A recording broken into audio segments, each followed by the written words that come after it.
دا پیغام مخته در سره نشر کړي چې د افغانستان د حکومت پورې ورسیږي. دغه کسان د 4 ورځو په نیمروز ولایت کې په اوبو کې بند پاتې دي. د دوی په وینا چې زموږ 4-5 ورځې دلته کېږي، په دا اوبو کې بند پاتې یو، سر درفه چې سترګې مودید کوي، اوبه ولاړ دي. موږ 4-5 موټر یو، په هر موټر کې 4-5 کسه پکښې یو. زموږ د کومک دپاره یو څوک نه دي راغلي. موږ دلې بند یو چې زموږ سره یو څوک مرسته وکړي.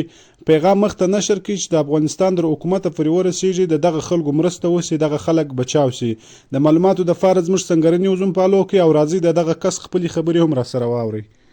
را رسېدلي نیمروز ولایت ته او سرخیلې دغه دی حساب هغه چغوري ده او موږ موټران سره را روان وو چې اوبه موږ ته راورسېدله او دغه مو هم حال دی، دغه مو هم ژوند دی. په دغه ګرفتاري ورسره ګرفتاره شوي یو.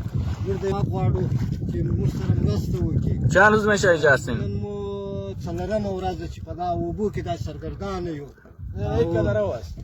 دا موټران دی وګوره، دا یو موټر دی، دا بل موټر دی، هغه بل موټر دی، 3 موټر هم هاخوا ته مو دغه بند پاتې شوي یو. هر موټر سره 4 نفره، 3 نفره، 4 نفره، 5 نفره دا ورسره سرګردان یو. نن مو 4مه ورځ ده چې په دا اوبو کې دا سرګردانه ګرځو او چې هره خوا ته ګورې اوبه دي، سترګې دې کار کوي، دا ټول اوبه دي او موږ به یې والسلام ورحمة الله وبركاته. ان شاء الله.